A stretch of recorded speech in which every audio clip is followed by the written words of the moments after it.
In this chapter, we will start the international flow of the factor is the important part of the international economics.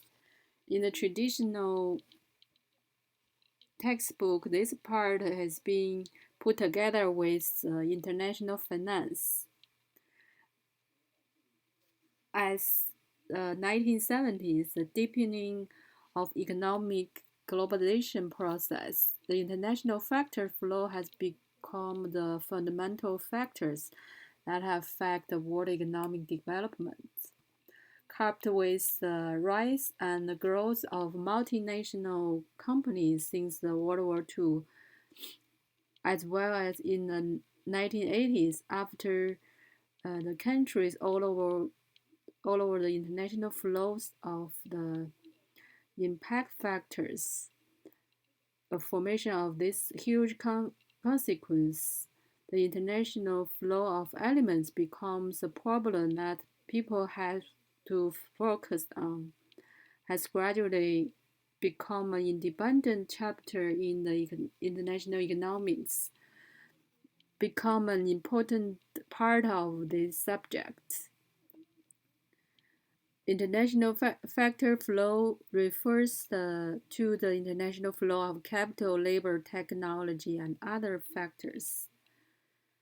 This chapter requires to master the cause of the flow of factors and the economic meaning of the international flows and the different effect of the flows. It also explores the basic elements of technology transfer, the basic analysis of external debt and redistribution and change in welfare resulting from the international flow of elements. First, we will focus on the cause of the flow. The, the cause of first is the cause of the international capital flow refers the process of transferring capital from one country to another. The fundamental cause of this flow is the pursuit of returns, especially the economic returns. The internationalization process of production and capital after World War II made the capital flow in the international scale and speeding up. Although in the balance of payment reflect in the international flow of capital and financial accounts, and the general sense of the international capital flow is reflected in the balance of payments in the current account. But from a general point of view, the international flow actually contains the unidirectional flow of the international capital with a balance of payments in the process of the economic transaction process, such as the flow of gold. In the specific cross-border flow of the capital, people will find that their causes are different.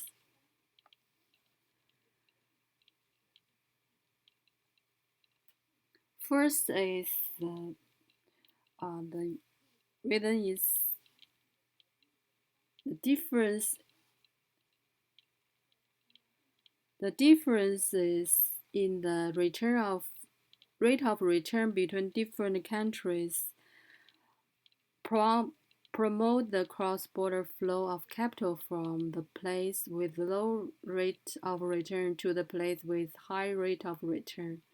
If there are no barriers to the free flow of capital internationally, the elements will always combine to produce where they can be used most efficiently, which means the highest returns on the element can be obtained.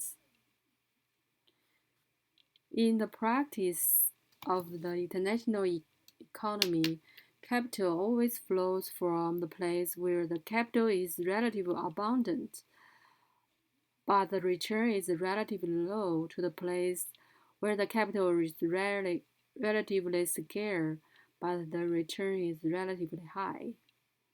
However, in the real economic life, international factors hampering the free movement of capital is always present.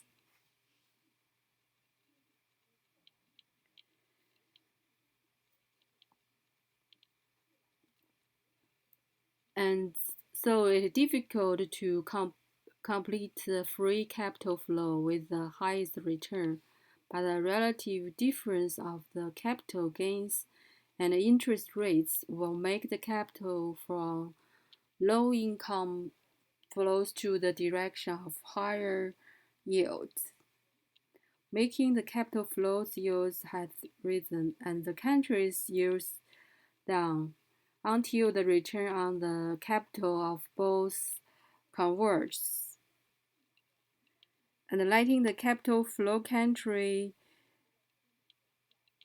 return of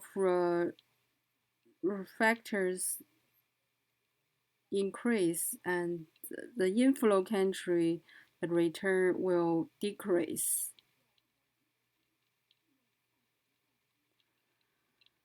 Therefore, until the two converge, the flow stopped and slowed down and even eventually stopped. So during this process, there is a convergence of the outflow country, the capital price, that increase the outflow country's capital price and decrease the inflow country's the capital price till the two converge, become to be equal to each other at the stop the capital flow. And the next one is exchange rate change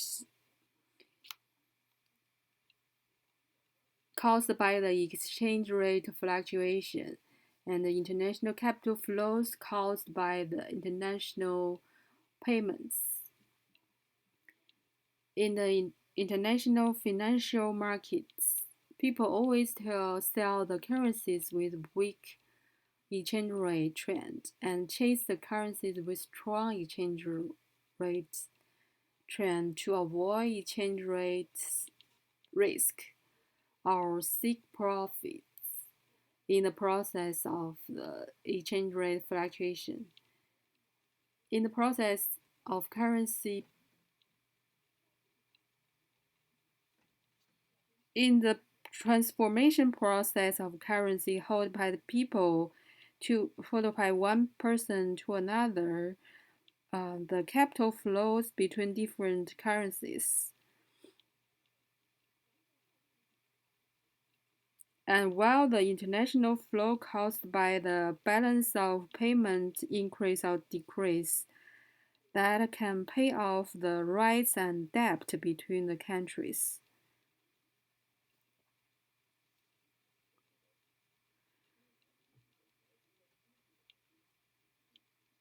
At the same time, the balance of payment imbalance would lead the formation of deficits country currencies weakness and surplus countries the strength of the surplus country's currency. In this process, the capital flow across border occurs as a result of selling or chasing the currencies.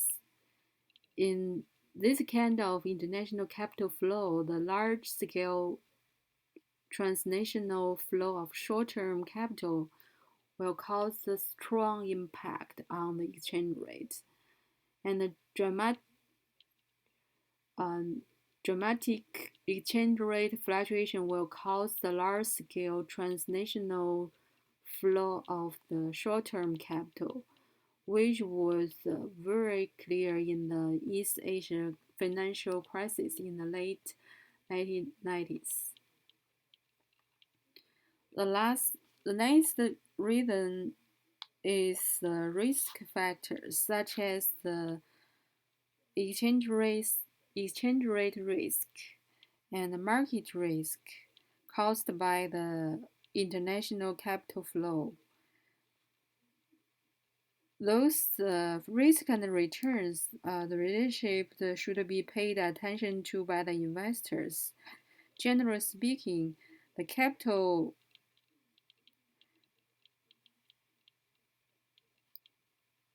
Generally speaking, capital flows should put the safety at the first premise, the first place.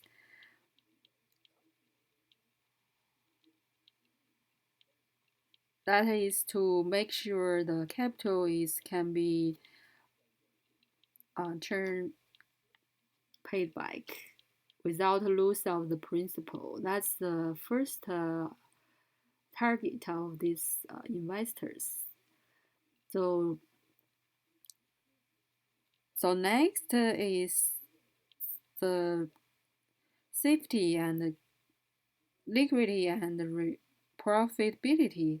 So during this, in these three targets, the safety is most important and should be put in the first place in those goals of those goals.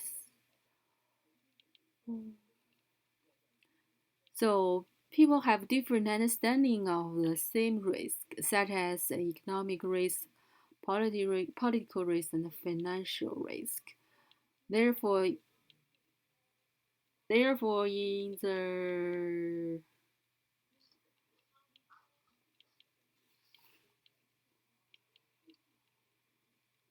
therefore in the